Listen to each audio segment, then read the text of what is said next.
तो दोस्तों आज जो हम लोग स्टार्ट करेंगे वो उत्प्रेक्षा अलंकार स्टार्ट करेंगे, ठीक है। तो इनसे पहले जो हमारा वो रूपक अलंकार हो गया था, उपमा हो गया था। तो जो एक बार पीछे हुआ था उनको देख लेते हैं, ठीक है। तो अनुप्रास अलंकार में क्या हुआ था, जहाँ एक ही वर्ण या अक्षर की आवृत्ति होती, जहाँ एक ही वर्ण या अक्षर की आवृत्ति हो रही थी तो वो अनुप्रास अलंकार था। उसके बाद यमक अलंकार, जहाँ एक ही शब्द या दो शब्दों से, जहाँ एक ही शब्द दो या दो से अधिक बार आए किंतु हर बार उनका अर्थ अलग हो, जहाँ पर जो है एक ही शब्द दो या दो से अधिक बार आ रहा था वो यमक अलंकार था, ठीक है। जैसे 3 बेर खाती थी वो 3 बेर खाती है। ऐसे ही था अगला श्लेष अलंकार। तो श्लेष का अर्थ होता है सटना या चिपकना। तो जहाँ एक शब्द का अनेक अर्थ निकले, जहाँ पर एक शब्द का अनेक अर्थ निकले, जहाँ पे जैसे कि यहाँ पे सुवर्ण का अनेक अर्थ है, सुंदर वर्ण, सुंदर स्त्री और स्वर्ण। तो ऐसे ही अब अगला अर्थालंकार के बारे में। अर्थालंकार में उपमा सबसे पहले स्टार्ट किए थे। तो उपमा के कितने अंग थे? 4 थे। कौन कौन? उपमेय, उपमान, वाचक शब्द, साधारण धर्म। उपमेय होता था, उपमेय यानी कि मैं लगा हुआ, तो मैं यानी कि मैं यानी शरीर से संबंधित होता है, यानी आसपास में। अपमान प्रकृति से संबंधित होता है, जैसे चंद्रमा, सूर्य, कमल आदि। और वाचक सब साधारण धर्म और गुण। तो उपमेय के कितने अंग होते थे? 4। और पहचान क्या था उपमा का? तो उपमा का पहचान था सा से सी सो सम, सा से सी सो सम, सरिस सदृश तुल्य, जिमि जैसा की तरह के समान आदि, ठीक है। पहचान यानी वाचक शब्द था इसका उपमा का। और उदाहरण इसका पीपर पात सरिस मन डोला, सुनि सुर सरी सम पावन वाणी। तो सम यहाँ पे आ गया, सरिस, ये सब वाचक शब्द हो गया था, ठीक है। तो अब रूपक अलंकार जो है पढ़ लिए थे। रूपक अलंकार में क्या होता है, जहाँ उपमेय उपमान का अभेद आरोप हो वह रूपक अलंकार होता है। रूपक अलंकार के भेद कितने थे? तो 3 थे, सांग रूपक, निरंग रूपक और परम्परित रूपक। इसका पहचान क्या बताए थे? तो उपमेय और उपमान के बीच में जो हो योजक चिन्ह लगा रहता है, या रूपक या रूप लिखा रहता है, या रूपी या रूपक या रूपी लगा रहता है। दृश्य रूप में या तो लिखा रहेगा या नहीं लिखा रहेगा, तो मानना पड़ेगा, ठीक है। तो जैसे क्या था पहचान इसका, योजक चिन्ह लगा रहेगा या रूपी लिखा रहेगा दृश्य या दृश्य में। तो उदाहरण जैसे मैया मैं तो चंद्र खिलौने ले हो, यानी कि मैया मैं तो चंद्र रूपी खिलौने ले हो। चांद्र जैसा ही यानी चांद्र रूपी ही, जैसा चांद है वैसा ही खिलौना ले हो। तो चंद्र से जो उपमान है खिलौना, उपमेय ये रूपी हो गया। तो चंद्रमा रूपी खिलौने ले हो। मन मयूर नाच उठा, यानी कि मन रूपी मयूर नाच उठा। तब अगला जो हम स्टार्ट करने वाले हैं आज, तो वो है उत्प्रेक्षा अलंकार, ठीक है। तो उत्प्रेक्षा अलंकार क्या होता है? जहाँ उपमेय में उपमान की संभावना प्रकट हो, जहाँ उपमेय में उपमान की संभावना प्रकट हो। और वाचक शब्द, वाचक शब्द इनका आसान है, जैसे मनु, जहाँ पर जनु जानो जन हो, मनु मानो मन हो, जनु जानो जन हो, मनु मानो मन हो आ जाए तो उत्प्रेक्षा अलंकार का होगा। इसी में आता है जान पड़ता है निश्चय ही, ज्यों इच्छा से। तो मनु मानो मन हूँ, जनु जानो जन हूँ, ये बहुत इंपॉर्टेंट लाइन है। इतना याद कर लिया तो लगभग में से 80% जो क्वेश्चन बनते हैं इसी से बनते हैं, ठीक है। और उसके बाद आ जाता है इधर जान पड़ता है निश्चय ही, ज्यों इच्छा से आदि, ठीक है। ये भी वाचक शब्द ही हुआ। तो क्या क्या देखना है? सबसे पहले उस शब्द में देखना है जनु जानो जन हूँ, मनु मानो मन हूँ अगर है तो उत्प्रेक्षा अलंकार का होगा, उदाहरण होगा, ठीक है। जैसे आकाश मानो अंजन बरसा रहा, तो मानो जैसे आ गया, समझ लो कि ये उत्प्रेक्षा अलंकार का भेद। सिर फट गया उसका वहीं, मानो अरुण रंग का घरा हो। तो किसी कोई व्यक्ति का जब एक्सीडेंट हो गया तो उसका सिर फट गया वहीं और पूरे ब्लड बह रहा है, धरती पे ब्लड फैल गया, मानो अरुण रंग का घरा हो।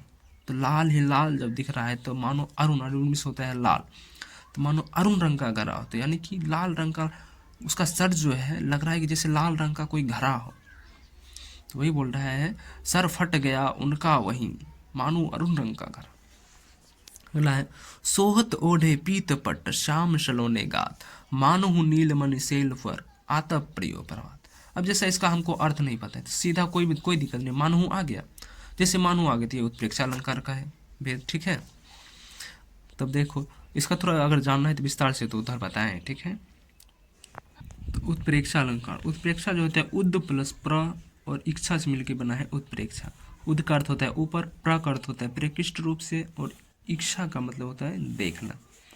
तो उपमेय को ऊपर उठाकर, उद्मिस ऊपर, प्रमिस प्रकृष्ट रूप से, तो उपमेय को ऊपर उठाकर उपमान में जो संभावना देखी जाती है, उपमेय को ऊपर उठाकर उपमान में जो संभावना देखी जाती है वो उत्प्रेक्षा अलंकार है। ठीक है, देखो, जो चीज जैसी नहीं है कभी उसको कल्पना करके किसी अन्य रूप में जब अनुभूत या वर्णित करता है तो वो उत्प्रेक्षा अलंकार होता है।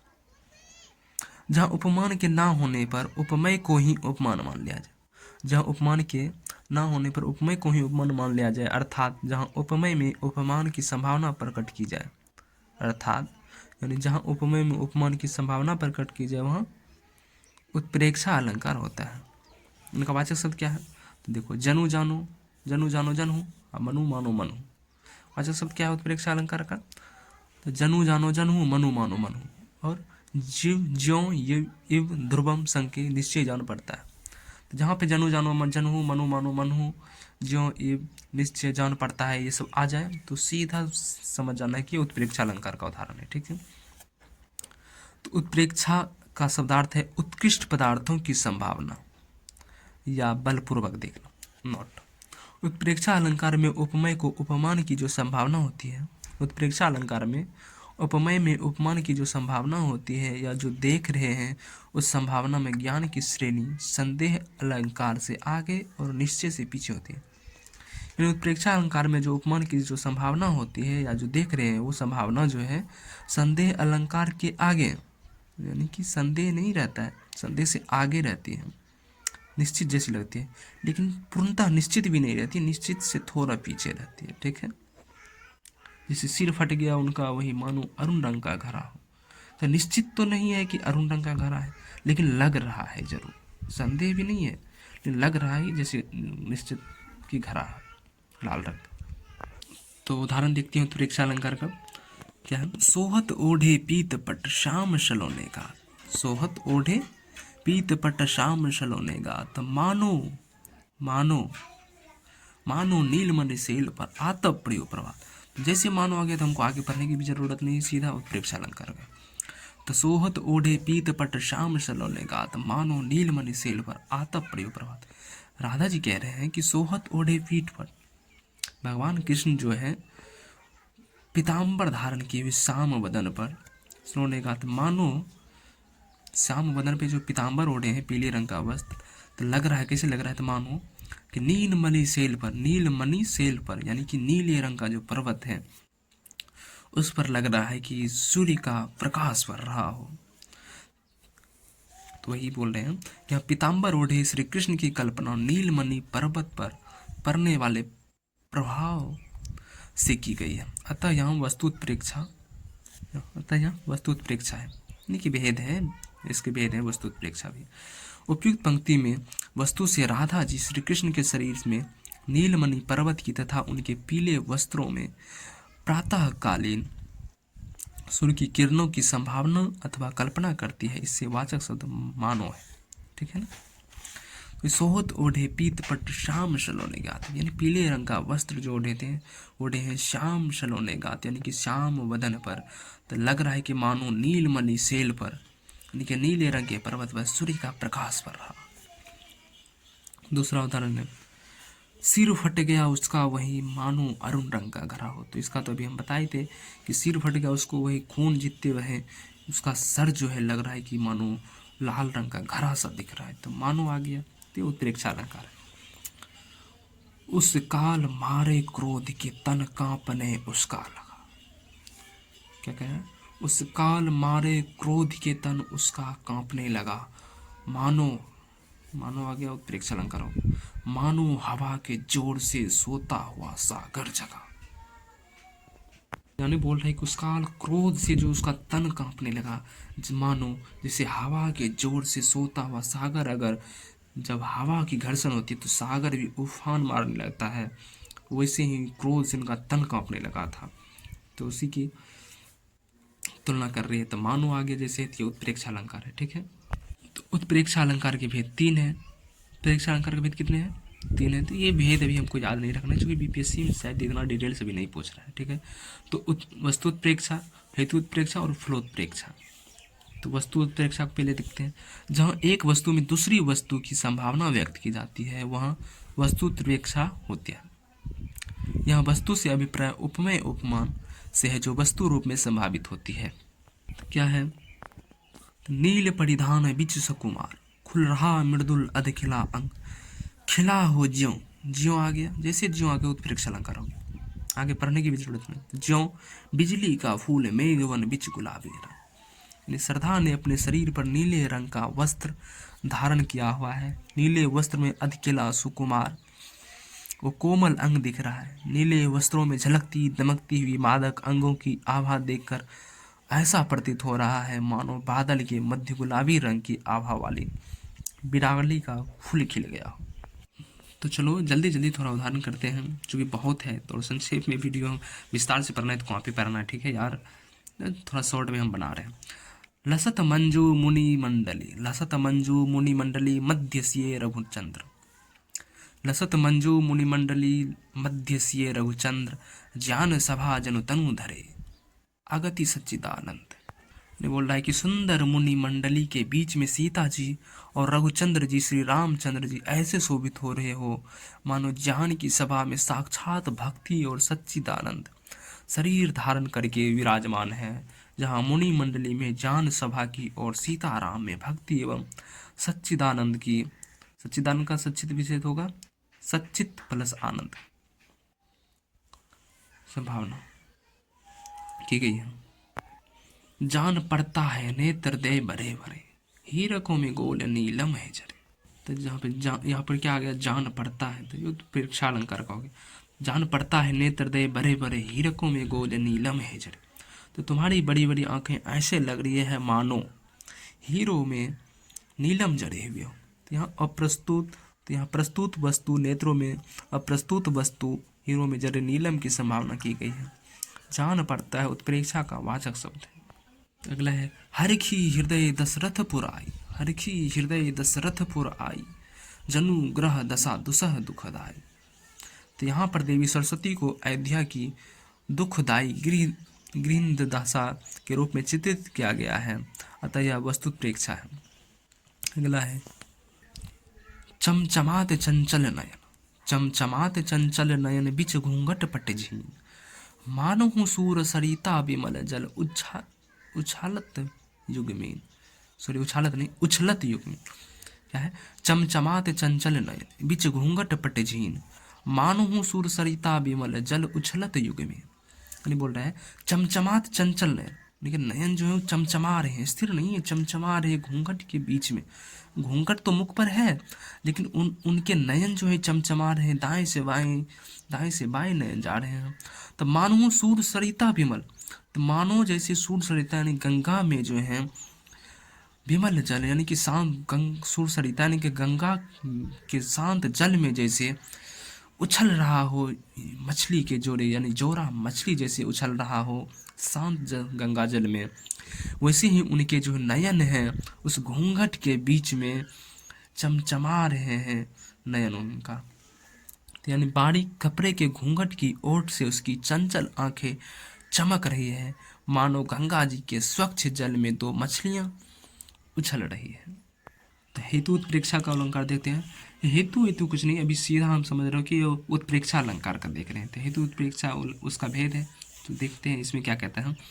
तो जहाँ अभेद में हेतु की संभावना की जाए, जहाँ अहेत में हेतु की संभावना की जाए, अर्थात जो वास्तविक हेतु कारण नहीं है परंतु उसी में कारण खोजने की कल्पना की जाती है, तो वहाँ हेतु उत्प्रेक्षा अलंकार होता है। ठीक है, तो क्या है, भाल लाल बेंदी ललन, भाल लाल बेंदी ललन आखत रहे विराजे, इंदु कला में बसी मानो रहो भय भांजे।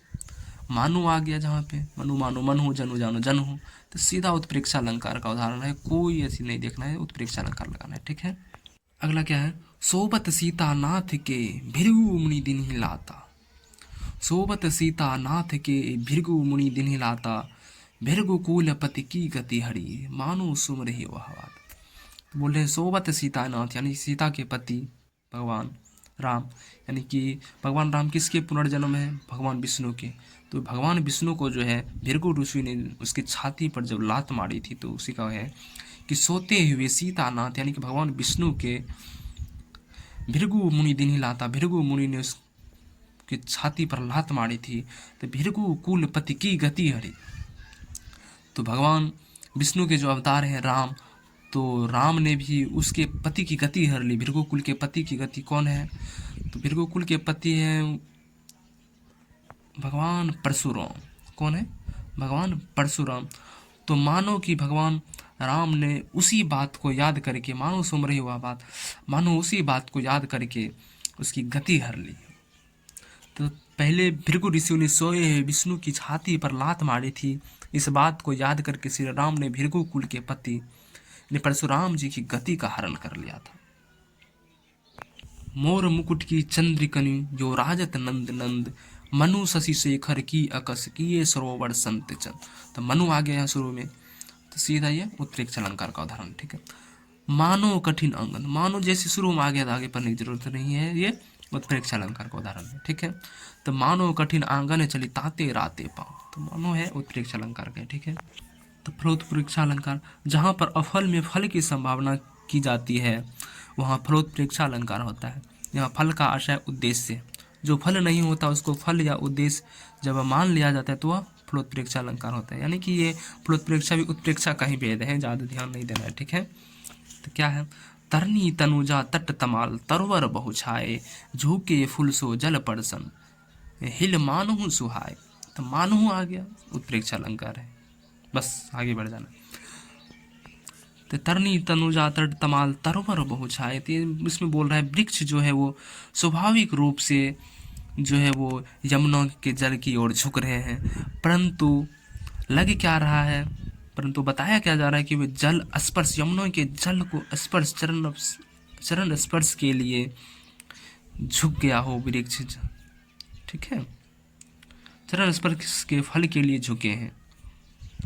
अगला है विकसी प्रातः में जल जिए, विकसी प्रात में जल जिए, सर जल में छवि देता, पूजत भानु मानु ये, मानु आ गया उत्प्रेक्ष अलंकार।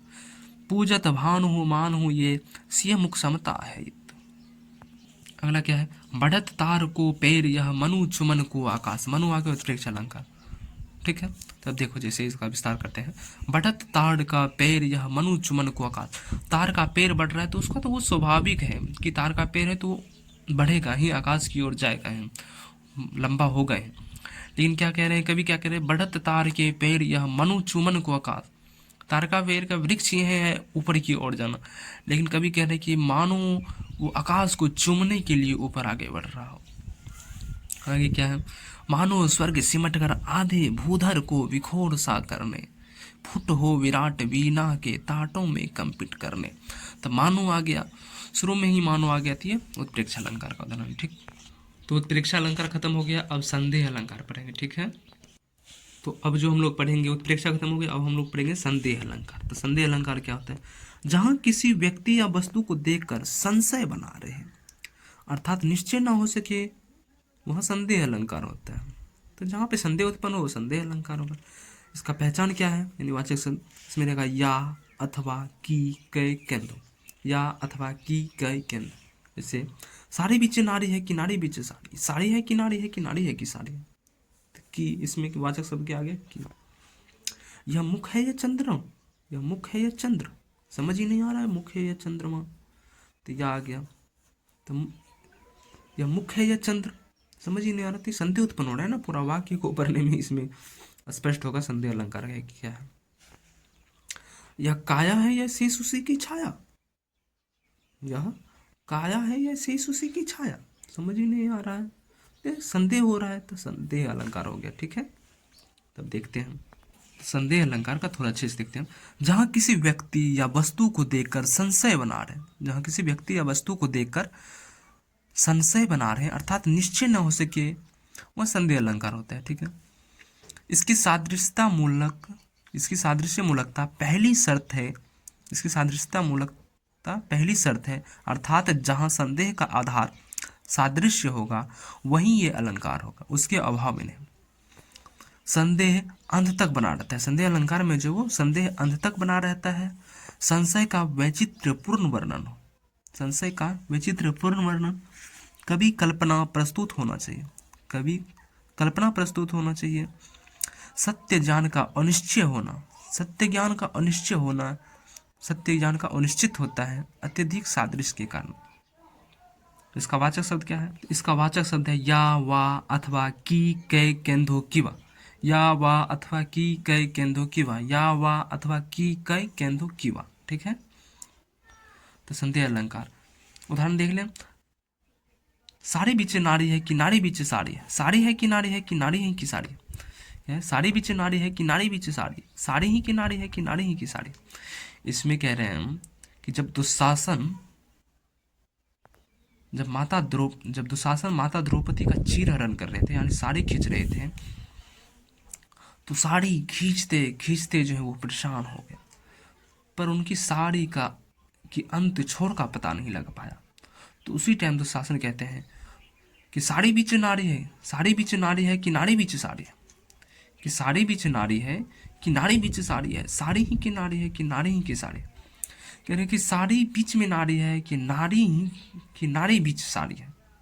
साड़ी ही की नारी है कि नारी ही की साड़ी है। कुछ समझ ही नहीं आ पा रहा था दुशासन को, जो संदेह हो रहा था, जो संदेह अलंकार का उदाहरण हो। ठीक है। यह मुख है या चंद्र। यह मुख है या चंद्र। किसी की प्रेमिका को मुख को देखा, यानी कोई नायक जो है कोई नायिका का मुख देखा और उसे समझ में नहीं आ रहा यह मुख है या चंद्र, मुख है या चंद्र। तो एक संदेह अलंकार हो गया। तब संदेह अलंकार को थोड़ा और स्पष्ट करने के लिए थोड़ा देखते हैं कि क्या है। जैसे एक रस्सी के माध्यम से जो है हम संदेह और भ्रांति मान अलंकार दोनों को स्पष्ट रूप से समझ पाएंगे। एक रस्सी मान, ये क्या है? एक रस्सी है। अब देखो, ये तो रस्सी है, ये क्या है? रस्सी है। अब लेकिन अब देखो, पूर्णतः ये तो रस्सी है, लेकिन संदेह अलंकार में क्या करेगा? अब रात को अचानक रोड पे एक रस्सी बिछी हुई है, ठीक है, तो कोई जो है आदमी जा रहा है, अब अचानक इस रस्सी को देखता है, टेढ़ी किया हुआ रस्सी है रखा हुआ, और कहता है कि रस्सी है अथवा सर्प। संदेह में पड़ जाता है ये रस्सी है अथवा सर्प। तो ना तो 100% उसे रस्सी समझ रहा है और ना ही 100% सर्प, यानी बीच में वो कहीं अटका हुआ है। ये रस्सी है या सर्प है, तो संदेह कर रहा है, तो ये संदेह अलंकार हो गया।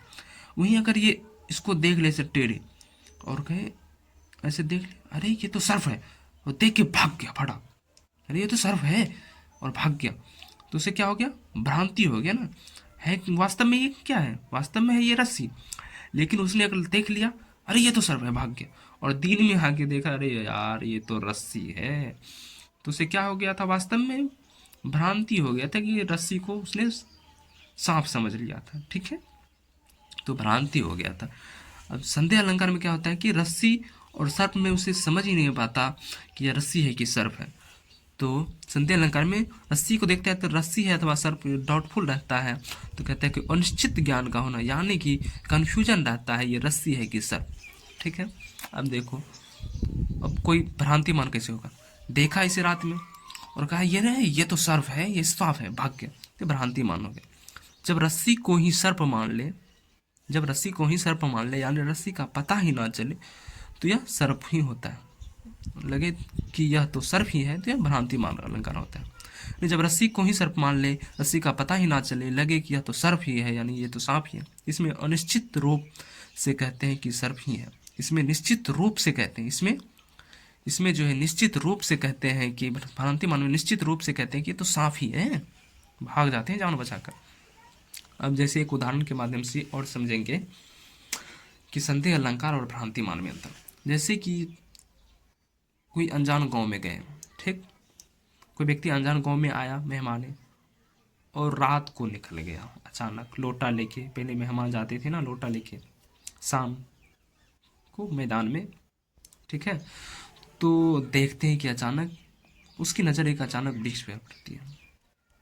अचानक जब वृक्ष पर पड़ती है तो वो देखता है कि यार ये सांप है, ये जो है भूत है। ठूठा वृक्ष रहता है, ठूठ वृक्ष, तो ठूठ वृक्ष को देखते हैं तो कहते हैं यार ये भूत है या फिर कोई वृक्ष है।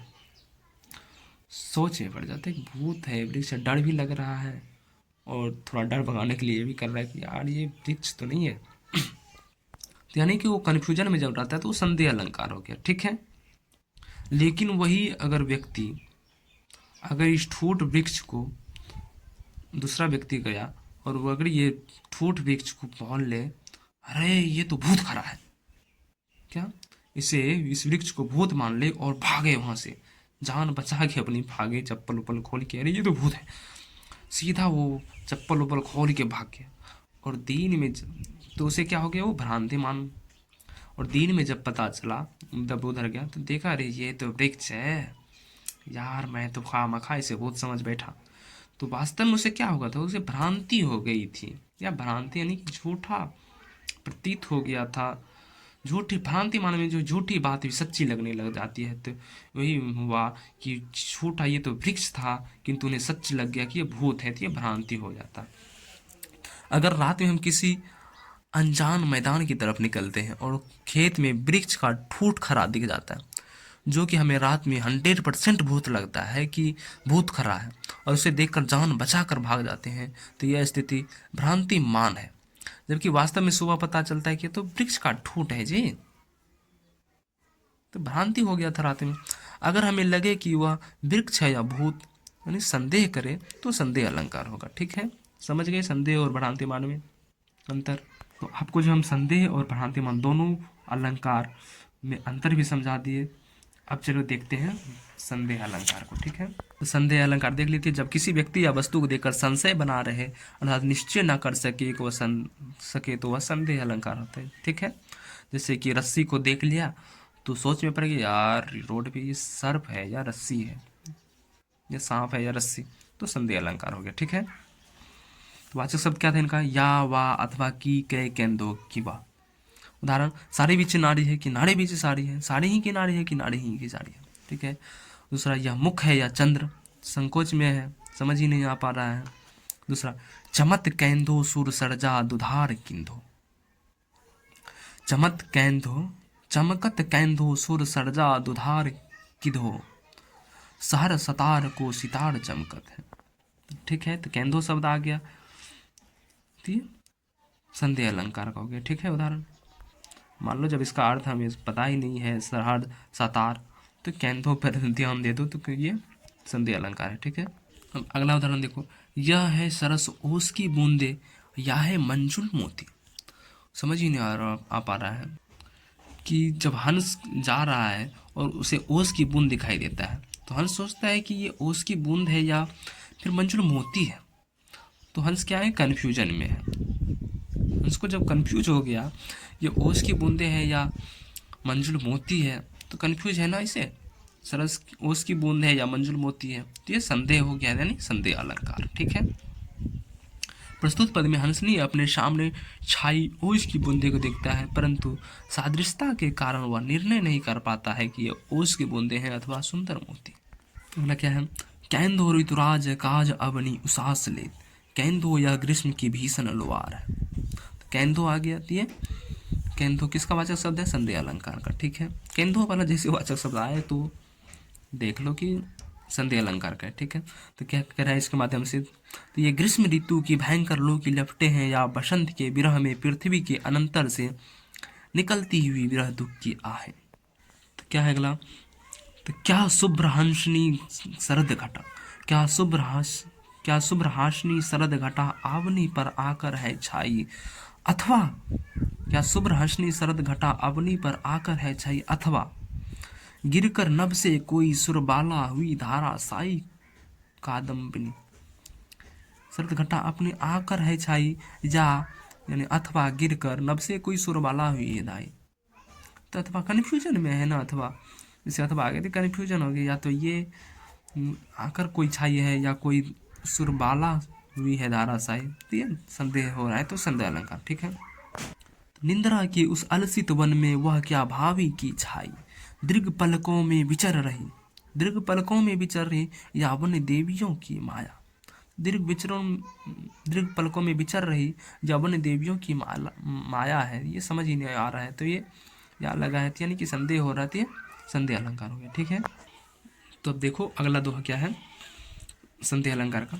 इसमें क्या है कि जब शूर्पणखा भगवान राम और लक्ष्मण के पास आते हैं, बहुत ही सुंदर सुंदर वदन धारण करके, एकदम सुंदरी बन के, तो इतनी सुंदरी बन जाती है कि पता नहीं किसी का भी मन हर ले। तो उसी पे लक्ष्मण जी कहते हैं, क्या कहते हैं, कहूँ मानवी यदि मैं तुझको तो वैसा संकोच कहाँ, कहूँ मानवी यदि मैं तुझको तो वैसा संकोच कहाँ, कहूँ दानवी तो उसमें है लावण्य की लोच कहाँ, वन देवी समझूं तो वह तो होती भोली भाली, वन देवी समझूं तो वह होती है भोली भाली, तुम्ही बताओ अतः कौन तुम हे रमणी रहस्य वाले। क्या कहे, हे मानव कहूँ मानवी यदि मैं तुझको तो वैसा संकोच कहाँ, कहूँ दानवी तो उसमें है लावण्य की लोच कहाँ, वन देवी समझूं तो वह होती है भोली भाली, तुम्हें बताओ कौन हो तुम हे रमणी रहस्य वाले। उक्त पद में शूर्पणखा को देखकर लक्ष्मण यह निर्णय नहीं कर पा रहे कि वह किसी मानव की स्त्री है अथवा कोई वन देवी है, अतः या कोई दानवी है, अंततः वे निर्णय की स्थिति नहीं कर पाते, अतः वह संदेह अलंकार है। ठीक है, अगला है, कोई पुरंदर की किमकरी है, कोई पुरंदर की किमकरी है या किसी सूर्य की सुंदरी है, वियोग तप्ता सी भोग मुक्ता हृदय के उद्गार गाने। क्या बोल रहे हैं, कोई पुरंदर की किमकरी यानी कोई पुरंदर यानी कि पूर्व के जो देवता हैं इंद्र, इंद्र की किमकरी यानी कि इंद्र की सेविका है या किसी सूर यानी कि राक्षस की सुंदरी है, अंतर ही नहीं कर पा रहा है, यानी कि अंतर नहीं, यानी कि संदेह हो रहा है उसे कि ये इंद्र की सेविका है या सूर्य की सुंदरी है, तो वहां पे संदेह अलंकार हो गया। ठीक है, यह काया है या शेष उसी की छाया, यह काया है या शेष उसी की छाया, तो यानी कि उसे संदेह हो रहा है काया है या शेष उसी की छाया, तो संदेह अलंकार। अगला है, काटे ना कटत रात यारी सखी मोसो, सावन की रात किंधो द्रौपदी की साड़ी है, यानी गोपियां कह रहे हैं अपनी सखियों में, सखी ये रातें हमसे काटी भी नहीं काटी जाती, काटने पर भी ये रातें नहीं कट रही है, काटे ना कटे रात यारी। वियोग से जब भगवान कृष्ण द्वारका चले गए तब जो वियोग में उनकी गोपियां सब क्या कह रही है कि काटे ना कटत रात से काटे ना कटत रात यारी सखी मोसो, सावन की रात किंधो द्रौपदी की साड़ी। ये सावन की रात है, ये सावन की रात है या द्रौपदी की साड़ी है, जैसे द्रौपदी की साड़ी खींचने से उसके छोर का पता नहीं लग पा रहा था, अंत नहीं हो रहा था उन साड़ी का, उसी प्रकार से इस योगी गोपियों को लग रहा है कि सावन की रात है या फिर द्रौपदी की साड़ी है जो रात काटने से भी नहीं कट रही है, अत्यधिक कितनी बड़ी कितनी लंबी रातें हो गई है, वही बोल रहे हैं। तो यहाँ पे सावन की रात है या द्रौपदी की साड़ी है इतनी लंबी, इतनी संदेह हो रहा है, तो ये संदेह अलंकार हो गया। ठीक है पूर्णेंदु, पूर्णेंदु यानी पूर्ण प्लस इंदु यानी कि पूरा है जो इंदु यानी कि पूर्णिमा की चांद, पूर्णिमा की चांद है उदित पूर्णेंदु वह, अथवा किसी कामनी के वदन की छिटकी घटा, वो बोल रहा है वह पूर्णेंदु वह पूर्णिमा की चांद है या किसी कामनी के वदन की छिटकी हुई घटा है, वह पूर्णिमा की चांद है या कामनी के वदन की छिटकी हुई घटा है, यानी कि उन्हें संदेह हो रहा है, तो संदेह अलंकार हो गया। ठीक है, तो संदेह अलंकार खत्म हो गया, अब भ्रांतिमान अलंकार पढ़ेंगे। ठीक है, तो अब हम लोग पढ़ेंगे भ्रांतिमान अलंकार। क्या भ्रांतिमान अलंकार, तो भ्रांतिमान अलंकार क्या होता है, जब उपमेय में उपमान होने का भ्रम हो जाए, सिंपल है, जब उपमेय में ही उपमान होने का भ्रम हो जाए, जैसे रस्सी है, रस्सी को ही सर्प समझ लिया जाए, तो भ्रांतिमान जब उपमेय में उपमान होने का भ्रम हो जाए, तो इसका पहचान क्या है, उसमें भ्रम भ्रांति समझी जानी मानी, जानो मानो नहीं, जनहू मनु नहीं, जानी मानी, जनहू जानो जनहू, मनु मानो मनहू, मनु मानो मनहू, तो यह तो उत्प्रेक्षा अलंकार हो जाता था, लेकिन यहाँ पर जानी यानी कि समझ कर, जानी मानी, भ्रम भ्रांति समझी जानी माने बोल रहा है, जनू जानो नहीं, जनू मानो नहीं, तो जानी माने। ठीक है, जैसे जानी श्याम घन श्याम को नाजी उठे वन मोर, यानी कि जाने श्याम, यानी कि इसका अर्थ क्या है, जाने यानी कि समझ कर श्याम, जाने जान कर श्याम को घन, यानी कि जाने श्याम यानी कि समझी श्याम को, समझी श्याम यानी कि बादल, जाने श्याम घन श्याम को, जाने कि बादल यानी बादल, घनश्याम को बादल, घनश्याम को बादल समझ लिया, को नाची उठे वनमोर, घनश्याम को बादल समझकर जो है वो वनमोर नाच उठा। नाग की मोती अधर की कांति से, बीज दरिम का समझ कर भ्रांति से, नाग का मोती अधर की कांति से, बीज दारिम का समझ लिया भ्रांति से, देख उसको ही हुआ सुखमोन, यानी कि सुगा तोता, देख उसको ही हुआ सुखमौन है, सोचता है अन्य सुख यह कौन है। ठीक है, तो अब विस्तार से थोड़ा देखते हैं भ्रांतिमान अलंकार को। ठीक है, तो क्या देखते हैं, भ्रांतिमान अलंकार। ठीक है, तो ये जो है सादृश्य मूलक अलंकार है। ये क्या है, सादृश्य मूलक अलंकार है। भ्रांतिमान का अर्थ होता है संपूर्ण ज्ञान, संपूर्ण ज्ञान, चाहे वह गलत ही ज्ञान क्यों ना, गलत ज्ञान ही क्यों ना हो, लेकिन वो जो है संपूर्ण रूप से कहेगा। जैसे मूर्ख लोगों के पास ज्ञान नहीं रहेगा, वो जो है उसके पास मान लो कि गलत ज्ञान भी है, तो गलत ज्ञान को लेकर भी उसके पास इतनी आत्मविश्वास होती है कि वो आत्मविश्वास से आपको हरा देगा, वो आत्मविश्वास लेकर आपको हरा देगा। वही बोल रहा है, भ्रांति मान का अर्थ है संपूर्ण ज्ञान। यहाँ गुण और धर्म आदि के सादृश्य यानी समानता के कारण उपमय को उपमान समझ लिया जाता है, तो वहाँ भ्रांतिमान अलंकार होता है। क्या बोला, जहाँ गुण और धर्म आदि के सादृश्य यानी समानता के कारण उपमय को उपमान समझ लिया जाता है, तो वहाँ जो है भ्रांतिमान अलंकार होता है। जब उपमय को उपमान होने का भ्रम हो जाए, जब उपमय को उपमान होने का भ्रम हो जाए, उपमय में उपमान होने का भ्रम हो जाए, उपमय कौन है, उपमय में उपमान होने का भ्रम हो जाए, या जहाँ एक वस्तु उपमय को देखकर दूसरी वस्तु का भ्रम हो जाए, वहाँ भ्रांतिमान अलंकार होता है। ठीक है, अगला है, यह भ्रम एक प्रकार का निश्चयात्मक ज्ञान लगने लगता है जो तत्वतः अज्ञान है, ज्ञान लगने तो लगता है जो तत्वतः अज्ञान है, किंतु उसमें संदेह की अनिश्चितता नहीं होती, किंतु उसमें संदेह नहीं लगता, वो कन्फर्म ज्ञान लगता है। जब किसी पदार्थ को देखकर हम उसके समान गुणों या विशेषताओं वाले किसी अन्य वस्तु के रूप में मान लेते हैं, तो वहाँ भ्रांतिमान अलंकार होता है।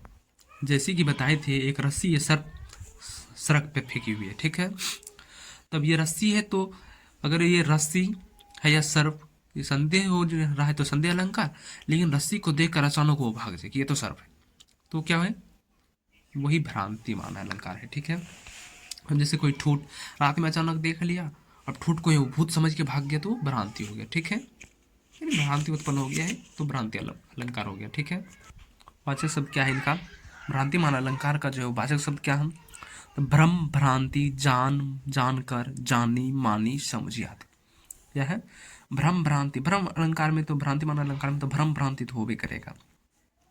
उसके बाद जानकर, जानी, मानी, समझी आदि। ठीक है, चलिए अब उदाहरण देखते हैं इसके। तो क्या है, कपि करी हृदय विचारी दिन ही मुद्रिका डाड़ित, कपि करी हृदय विचारी दिन ही मुद्रिका डाड़ी, तब जानी अशोक अंगार सिए हरसी उठी कर गे हो, यानी मुद्रिका अंगूठी, जानी जैसे आ गया थी, भ्रांतिमान अलंकार है। ठीक है, जनु नहीं है, उत्प्रेक्षा हो जाएगा, जनु जानो नहीं है, जानी है, तो जानी भ्रांति अलंकार। नहीं देख रहे हो, वाक्य से भी स्पष्ट हो रहा है, कपि करे हृदय विचारी दिन ही मुद्रिका डाली, तब मुद्रिका डाला, जनी अशोक अंगार सिए हरसी उठे, जानी अशोक का अंगार से हरसी उठी करके, यानी इसमें कह रहे हैं कि जब रावण के कैद में माँ सीता थी अशोक वाटिका में, तो हमेशा जो है वो अशोक वृक्ष से भी कहते थे कि मुझे हे देव, मेरे सामने आग दे दो जिसमें मैं जल कर राख हो जाऊं। तो वे बोल रहे हैं, जब अशोक वाटिका पर बैठे हनुमान जी ने राम की मुद्रिका नीचे गिराई, तो सीता ने उसे अशोक वृक्ष से गिरा हुआ पुष्प, सीता से वृक्ष से गिरा हुआ वो तो पुष्प या अंगार समझा, पुष्प या आग समझ कर उठा लिया, मुद्रिका को भ्रमवश अंगार समझ लिया। अलंकार यानी उपमान समझ ले। वाचक शब्द क्या है इसमें, जानिए। ठीक है, अगला है विधु बदनही लखी बाग में झांकने लगे चकोर। विधु बदनही लखी बाग में, विधु बदनही लखी बाग में झांकने लगे चकोर। वाड़ी जवास विलस लही अलिकुल विपुल विभोर। अलिकुल यानी कि भौरों का समूह। ने क्या कह रहा है इसमें, यहाँ चंद्रमा के मुख को देखकर चकोरी को उसमें चंद्रमा का भ्रम हुआ तथा उसमें कमल की सुगंध पाकर भौरों का समूह आनंद विभोर हो गया का वर्णन हुआ है, जो उपमेय मुख और सुभाष में उपमानों का चंद्रमा तथा कमल गंध की भ्रांति उत्पन्न करने वाली है। इसमें उपमेय क्या है, मुख और सुभाष, उपमान क्या है, चंद्रमा और कमल की सुगंध। अगला क्या है, परत भ्रमर सुख तुंड पर। परत भ्रमर सुख तुंड पर यानी कि तोते का तुंड यानी कि चोंच पर। परत भ्रमर सुख तुंड पर भ्रम धरी कुसुम पलास, यानी परत भ्रमर सुख तुंड पर भ्रम धरी कुसुम पलास। सुख ताको पकड़न चाहत जम्बू फल की आस, यानी सुख जो है वो भौरे को पकड़ना चाह रहा है कि जम्बू फल समझकर, यानी कि जामुन का फल समझकर। यहाँ भ्रमर यानी कि दोनों को जो है यहाँ पे भ्रम उत्पन्न हो गया थे। ठीक है, यहाँ भ्रमर तोते की नाक को पलाश वृक्ष का फूल, पलाश वृक्ष का लाल कुसुम यानी फूल समझकर उस पर मंडराने लगा था। तोते ने भ्रमर को जामुन का काला फल समझकर उसे पकड़ना चाहा। अगला है ओस बिंदु चुग रही हंसनी मोती उसको जान। ओस की बिंदु चुग रही हंसनी मोती उनको जान, ओस की जो है बूंद चुग रही है, हंस जो है उसको हंसनी मोती उनको जान करके, यानी कि उनको मोती समझ करके। तो जान आगे भ्रांति माना लगा है। ठीक है, अगला है पांच महावर देन को नाइन बैठी आए, फिर जानी महावरी एरी मीरत नाय। अगला क्या है, बेसर मोती दूती झलक पड़ी अधर पर आनी, पट पोछती चुनो समझी नाड़ी निपट आया।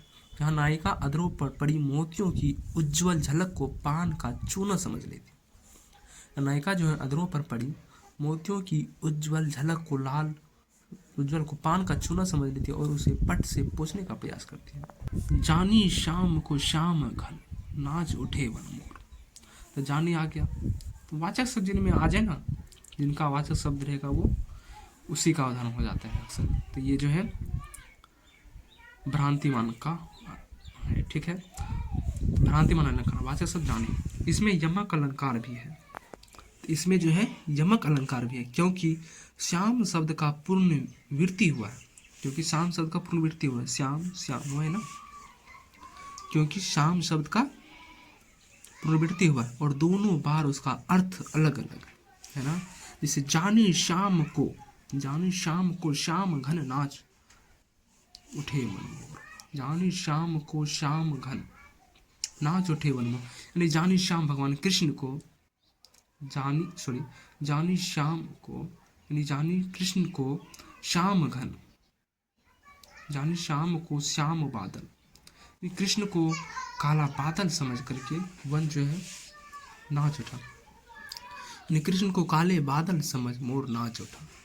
ठीक है, तो इसमें भ्रांतिमान अलंकार ही होगा, क्योंकि जब वाचक शब्द जब किसी अलंकार में आ जाए तो उस उदाहरण को उसी अलंकार की प्राथमिकता दी जाती है।